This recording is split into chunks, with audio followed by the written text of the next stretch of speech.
গেলি? তুই কার সন্ধানও করিছু? কারো সন্ধানও করি নাই, তুই চল। কোটি শিবের জঙ্গলে বাবা শিরে জলটো ঢালি ধাই কিড়ি ফিরিতে হবে না বস্তিতে? উৎসবও আছে, চল। আয় আয় ধাই কিড়ি আয়। শঙ্কর কই গেল? টাওয়ার পাইছি না যে।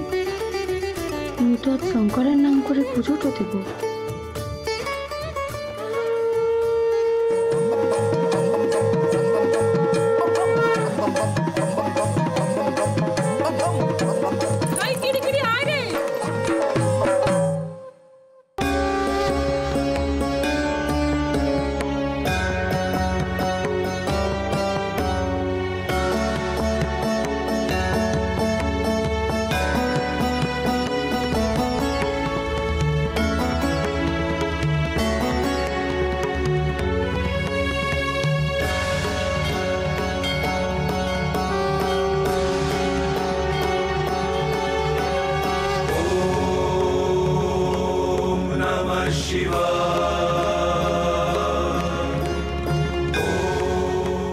কার নামে পুজো হবে? আমার স্বামী রুদ্র সিংহ রায়। আগে বাবার মাথায় জলটা ঢালুন, তারপর নামগোত্র দিয়ে পুজো হবে।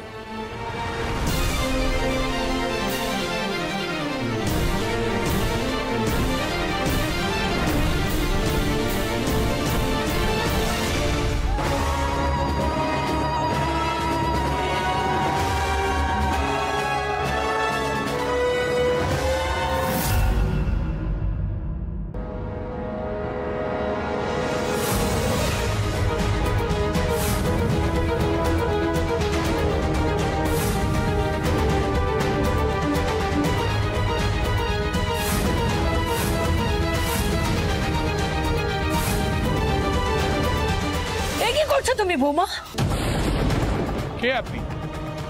এইভাবে চিৎকার চেঁচামেচি করছেন কেন? উনি তো ওনার স্বামীর নামে বাবার মাথায় জল ঢালতে এসছেন। এইভাবে পুজোর মাঝখানে ব্যাঘাত দেবেন না, এতে অকল্যাণ হবে। অকল্যাণের আর বাকি কি আছে ঠাকুর মশাই? যার নামে পুজো দিচ্ছে আমার বৌমা, সে ছেলে তো বেঁচেই নেই। ওর কারণে আমি আমার ছেলেকে হারিয়েছি।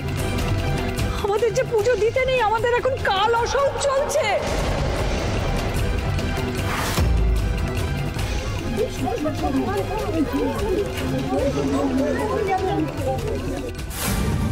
আমাদের যে এখন ঠাকুরকে স্পর্শ পর্যন্ত করতে নেই। আমি ওকে 1000 বার বারণ করেছি, কিন্তু ও কি শোনার মেয়ে? ও আমার একটা কথাও শোনেনি, শুধু জেদের বসে এই অনাচারটা করে ফেললো। ওই মেয়ে যদি ঠাকুরের মাথায় জল ঢালে, তাহলে গোটা মন্দিরটাই অপবিত্র হয়ে যাবে। আর যারা ঠাকুরের পুজো দিতে আছে সবার অকল্যাণ হবে। ছি ছি ছি,